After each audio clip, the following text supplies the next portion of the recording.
President Trump really is that good. He is good for America. He's good for the world. Just look at his trip to the border today. Donald Trump clearly commands respect. He is a solutions guy. You can tell.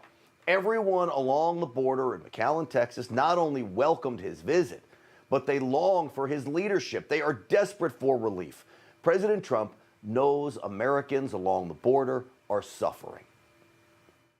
But we're going to the real part of the border where there's real problems, not a part where you look around and you don't see anybody. We're going to admire the wall and how it works, because wherever we have the wall, that's what made the big difference. Well, it sure did.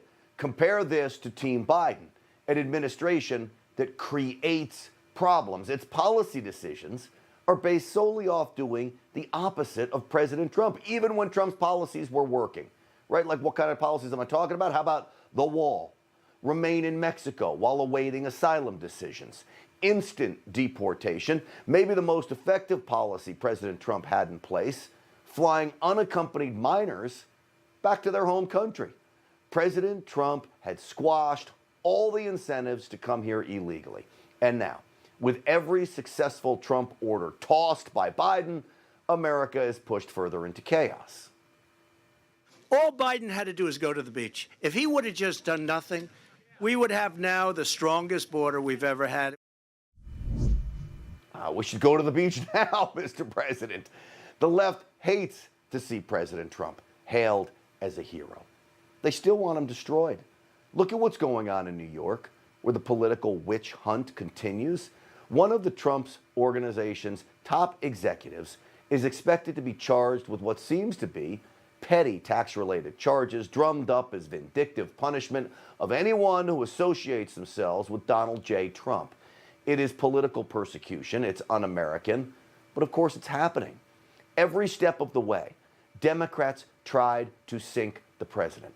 It started with allegations of sexual assault. Remember that?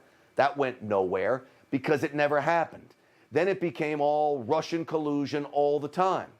That went nowhere because it never happened.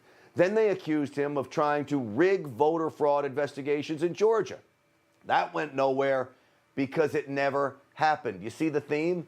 It's why the mainstream media refused to cover President Trump's border visit today. Instead, we got this from CNN's Jim Acosta at President Trump's news conference. Mr. Trump, will you apologize about January 6th? Jim Acosta is such a hack. Give me a break. This obsessive war on Trump is what lost the media all of its credibility. And now with Trump gone, it lost them all their ratings too. Just look at CNN and Acosta speaking to nobody. Don't forget that same media establishment called President Trump irresponsible for warning the world of China's criminal behavior, allowing the China virus to spread. Most likely leaking from the lab, the president pointed out. Once again, as more and more evidence of that is revealed, President Trump is once again vindicated over and over and over again.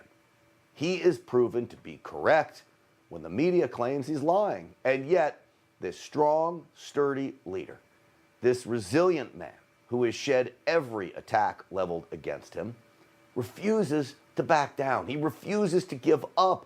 He is still fighting for us. Why? Because like you and me, Donald Trump loves America, and he will not sit idly by and watch Joe Biden destroy it. Well, I know you won't, and I won't either. Hey, I'm Rob Finnerty. Thanks for watching. If you enjoyed this video, please join the conversation in the comments below. Don't forget to subscribe, too. Hit the bell icon to be alerted to breaking news. And remember, there's a whole lot more on Newsmax TV, America's fastest growing cable news network. Newsmax TV, we're real news for real people.